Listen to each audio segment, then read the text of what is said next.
गिबियावनो बड'लेण्ड रादाब आरो बड'लेण्ड बुब्लि बे निउज पर्टेल बिथांमोननिसिम आंनि गोसो गोरबोनिफ्राय गाहाम हामग्लायनायखौ जासिग्रोबाय।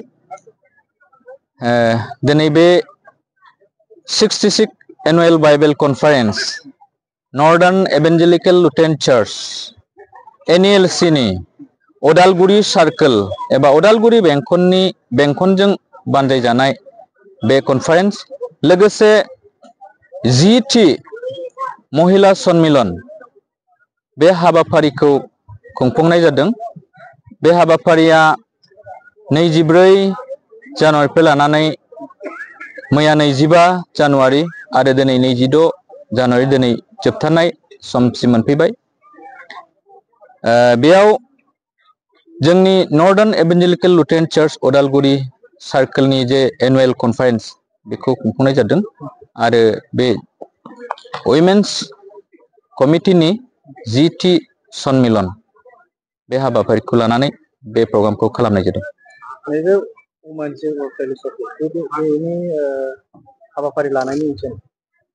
बे उइमेन फेल'शिपनि हाबाफारि लानायनि ओंथिया बेनो जे जोंनि आइजोफोरखौ मोनसे सांग्रां खालामनो थाखाय आइजोफ्रा गियानाव इसोरखौ गिनायाव आखल आखुआव जाहाथे मोजां गियानखौ लानानै जाहाथे सोलिनो हायो बेनि थाखाय आइजोफोरखौ सांग्रांथिनि थाखाय नैबे हाबाफारिखौ लानाय जादों। नैबे हाबाफारिजोंनो बेलेग बिदि सोलोंथाइ बिथिंनि बा गेलेमु बिथिंनि माबा मोनसे हाबाफारि लादों नामा? जोंनि बे धोरोमारि कनफारेन्सआव गुबुन हाबाफारि थाया। जोंनि बेयाव धोरोमनि बोसोनफोरखौ होनाय जायो, लोगोसे कालचार थायो, मोसानाय, मेथाइ खननाय, इसोरखौ बाख्नायनाय मेथाइफोर थायो आरो जोंनि हारिमुखौ लानानै इसोरखौ बाख्नायनाय बे कालचार प्रग्रामा थायो आरो बेखौ खालामदों। थांनाय हरावबो खालामदों आरो दिनैबो मोनाबिलियाव खालामनाय जादों। बे हाबाफारियाव गेवलां मेलनि हाबाफारियाव गाहाय आलासि जोंहा थिखानाय आलासि सानै स्पिकार दङ। गाहाय आलासि हिसाबै जोंमा बसुमतारी बिथाङा मथाम्बोल सार्कोलनि रेभारेन्ड आरो लोगोसे आइजो बुंथिगिरिया जाबाय बिथां बिनिमाय दैमारि बिथाङा अदालगुरिनि। जों बेबायदि सानै स्पिकार जोंहा आलासि दङ। बे हाबाफारिखौ ओरैनो मा जायगायाव लानाय जादों? बे हाबाफारिखौ जोंनि एन्टकिया मण्डली आन्डार अदालगुरि सार्कोल अदालगुरि बेंखननि सिङाव एन्टकिया मण्डली जय सिदि मिलनपुराव थानाय एन्टकिया मण्डलीनि जै खुंनाय जादों। मोनबैसे आनसलिक बा जिल्लानि जोंहा नर्दार्न एभेन्जेलिकेल लुथेरान चार्चआव बेबायदिनो सिनड, डायसिस आरो सार्कोल थायो। जोङो बे अदालगुरि सार्कोलजों दङ। जोंनि बेयाव बिश्वनाथनिफ्राय मोनथाम गिर्जाया अदालगुरि सार्कोलजों दङ आरो सनितपुरनिफ्रायबो दङ। 7था गिर्जाफ्रा अदालगुरिजों जोङो दा दंफायो। बे हाबाफारियाव बेसेबांसो मानसि जादों? जोंनि बे हाबाफारियाव गासै 1000निफ्राय बारा 1500सो मानसि गेदारिं बिदि जादों। गिबियावनो आङो दिनै जोंनि सुबुंखान्थि अर्थात रिपाब्लिक डेनि मुङावहाय बयनिसिमबो गाहाम अनसायनाय जासिग्रोदों। गोजोनथोंसै। जोङो दिनै जोंनि बे 66 एनुवेल बाइबेल कनफारेन्सनि जिथु थांखि बेजों जों बेखौनो बुंनो हास्थायदों जे जोङो जोङो ख्रिस्टियान हिसाबै जोंहाबो माने आं रिपाब्लिक डेनि बिसयनो बुंग्रोनोसै।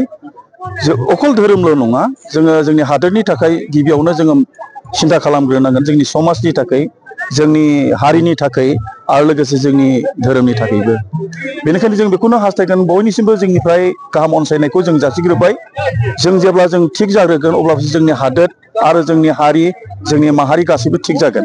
बेनिखायनो जोङो जोंनि UCC अर्थात उदालगुरि सार्केल कमिटिनिफ्राय जों बेखौनो हामलायथि होगोन जेन जोङो बयबो जोंनि हादोरखौ अननो सोलोङो आरो हारिनि थाखाय मावो हादोरनि मोजांनि थाखाय खामानि मावलाङो बेखौनो जों हास्थायगोन आरो दिनैनि समाव लाइमोनसाफोरा माखासे धोरोम आरो समाज सिबिनायखौ नागारनानै माखासे निसा बुस्थुजों गफबना थायो बेखौ दिनै धोरोमजों मा मोनसे खावलायगोन जोङो नोंथांमोना टपिकआव नुदों जायनि खारनाव जोङो मोनसे टपिक लादों वेर आर इउ बिनि मिनिंआनो जाहैबाय नोङो बहा दं थांखिया बेनो जोंनि बे टपिकखौ लानायनि थांखिया दिनै जों मिथिगौ जों मानसि हिसाबै जोंनि हारि समाज आरो इसोरखौ लोब्बा लाखिनानै जोंनि मिथिंगा जोंनि जाति गियाति गासै बिथिङाव जोङो मोजां जों सोलिनो नांगौ इसोरा बेखौनो हामजायो जे जों मानसिखौ दानानै इसोरा बेखौनो हास्थायदोंमोन जों जेन बयबो अनलायनायनि गेजेरजों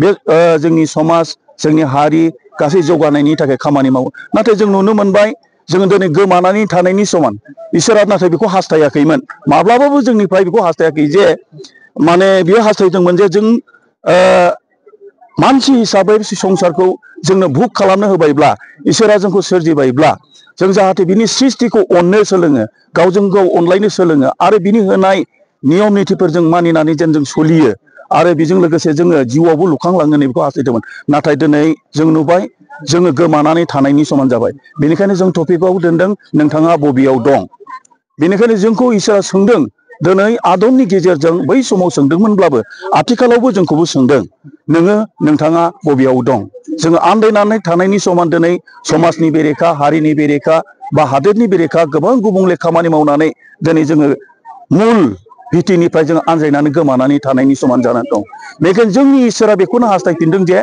जोङो इसोरखौ सिगाङाव दोननानै इसोरनि बोसोनखौ लाखिनानै जोङो फैफिननो नांगौ आरो जों मोजां आसार खान्थि मावनाय गासै बिथिङाव समाजखान्थि रांखान्थि बिथिङाव जोङो धोरोमजों लोगोसे जोंनि गासैखौ जौगानायनि खामानिफोरखौ मावनांगौ होननानै आं सानो